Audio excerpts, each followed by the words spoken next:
Bonjour à tous. Aujourd'hui, on se lance dans une sorte d'enquête médicale. Imaginez un peu une maladie de peau super étrange, assez alarmante même, qui touche tout un tas d'espèces différentes. On parle de croûte épaisse, d'une peau qui devient dure, un vrai casse-tête pour les vétérinaires et les scientifiques.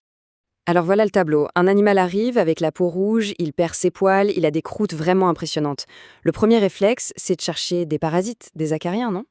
Eh bien, les tests reviennent négatifs. Rien. Là, ça devient un vrai casse-tête. Alors on cherche où, par quel bout on prend cette affaire?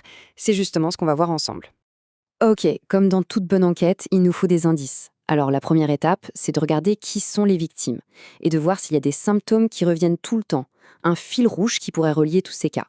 Et là, premier truc qui saute aux yeux, c'est la diversité des victimes. C'est pas du tout une maladie qui vise une seule espèce. Non, non.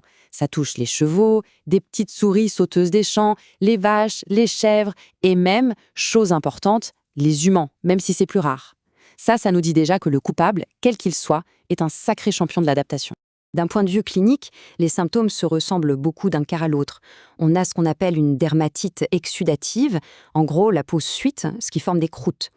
L'infection, elle, est maligne. Elle attend la moindre petite coupure, la moindre brèche pour s'infiltrer dans la peau. Et une fois dedans, elle provoque un épaississement de la peau qu'on appelle l'hyperkératose. Le tableau est vraiment typique. D'ailleurs, cette maladie, on lui donne plein de petits noms. Vous avez peut-être déjà entendu parler de gale de pluie ou de fièvre de boue, surtout chez les chevaux. Eh bien, sachez que derrière ces noms un peu imagés, on parle exactement de la même chose, la dermatophyllose. C'est le terme scientifique. Mais attention, ce serait trop simple sinon. L'enquête prend un tournant un peu plus complexe. Parce que l'infection, elle ne se montre pas toujours sous le même visage. Il y a un cas super intéressant, celui d'un jeune poney qui n'avait pas du tout les problèmes de peau habituels. Non, lui, il avait une inflammation des ganglions lymphatiques. Rien à voir en apparence. C'est un indice capital, ça veut dire que notre coupable est un maître du déguisement. Bon, les symptômes visibles nous ont donné une bonne piste, c'est clair. Mais pour coincer le coupable, pour être sûr à 100%, il va falloir regarder de beaucoup, beaucoup plus près. On change complètement d'échelle. On passe à l'indice qui va tout changer, celui qu'on ne voit qu'avec un microscope. Oui, parce que la réponse, la vraie clé de l'énigme, elle ne se voit pas à l'œil nu. Elle est cachée à l'intérieur même des cellules de la peau. Et pour ça, on a besoin de la cytologie. C'est l'étude des cellules, et c'est elle qui va nous donner la preuve dont on a besoin, la preuve irréfutable. Alors, juste avant de vous montrer cet indice, il y a un mot important à connaître, pathogmonomique. Ça a l'air compliqué comme ça, mais en fait c'est simple. Un signe pathogmonomique, c'est la signature unique d'une maladie.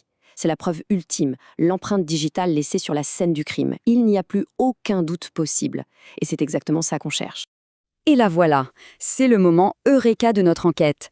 Sous l'objectif du microscope, entre les cellules de la peau, une image incroyable se révèle. Des filaments de bactéries. Mais pas n'importe comment. Elles sont alignées en rangées parallèles, c'est presque parfait.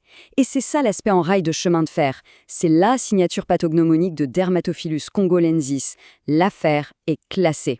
Cette image est tellement unique, tellement reconnaissable, qu'elle a hérité de plein de surnoms.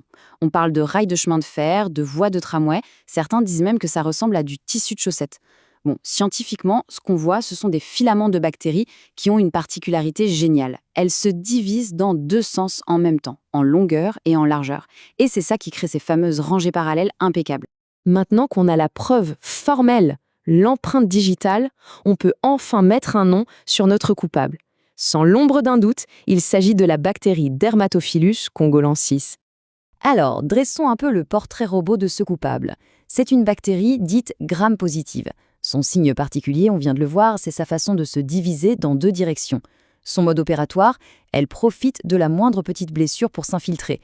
Et son terrain de jeu favori, ce qui l'a fait vraiment prospérer, c'est l'humidité. Voilà pourquoi on l'appelle souvent gale de pluie ou fièvre de boue, tout s'explique. Mais l'enquête n'est pas tout à fait terminée.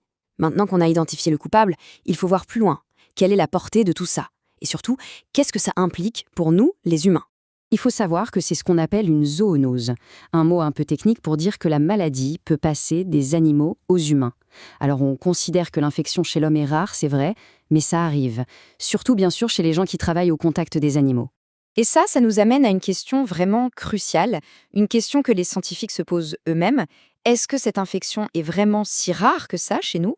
Ou est-ce qu'elle est tout simplement sous-diagnostiquée? Est-ce qu'on passe à côté parce qu'on ne pense pas à la chercher? Et c'est là-dessus qu'on va conclure, avec une dernière réflexion importante. Maintenant qu'on connaît cette signature visuelle, ces fameux rails de chemin de fer, la question se pose, combien de cas d'infection de la peau un peu mystérieuse, qui traînent chez l'humain, pourraient être résolus grâce à ça? Combien de cas de dermatophilose sont là sous nos yeux mais qu'on ne voit pas? La clé finalement, c'est peut-être juste de savoir quoi chercher et où regarder.